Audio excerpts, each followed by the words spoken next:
I've been married to my husband Robert for 34 years. He's 58. And for most of that time, I thought we had the perfect life.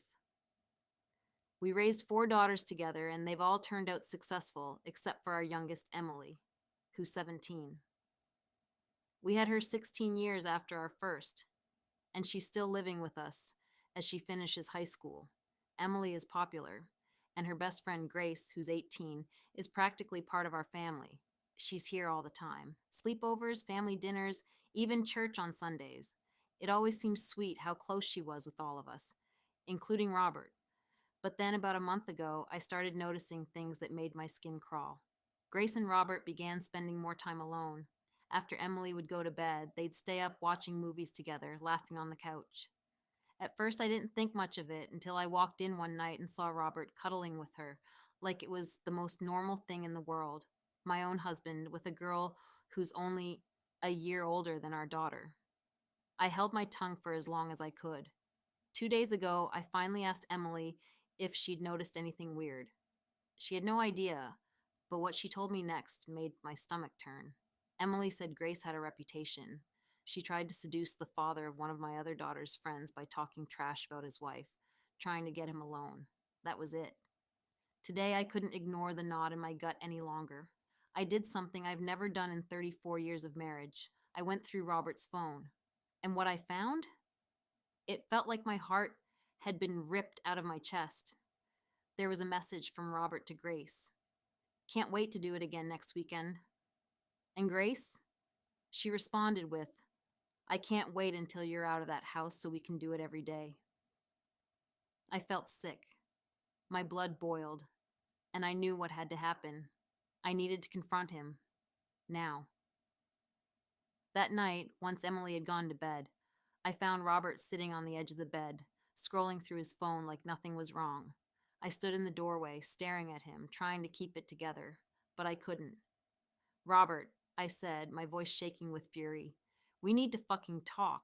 He looked up, surprised by the venom in my voice. What's going on? I held up his phone. You tell me, what the fuck is this? He blinked, his eyes darting to the phone, and I watched as the color drained from his face. He knew. You and Grace? I hissed.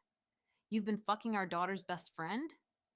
He stood up quickly, hands up in some pathetic attempt to calm me down. Wait.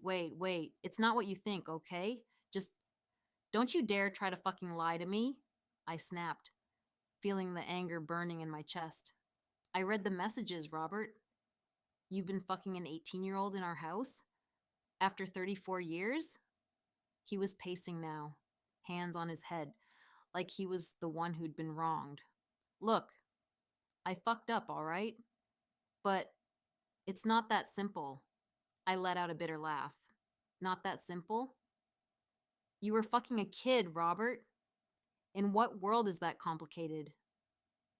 His eyes were wild, darting around the room as if searching for a way out. Grace came on to me, okay?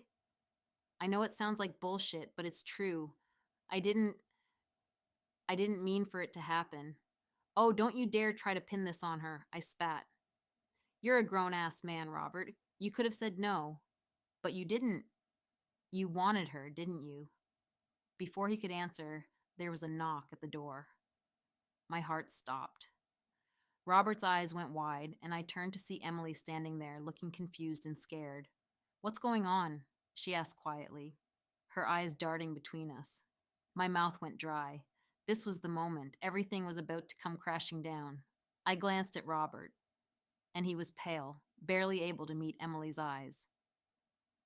I didn't want you to find out this way, Emily, Robert began, his voice shaking.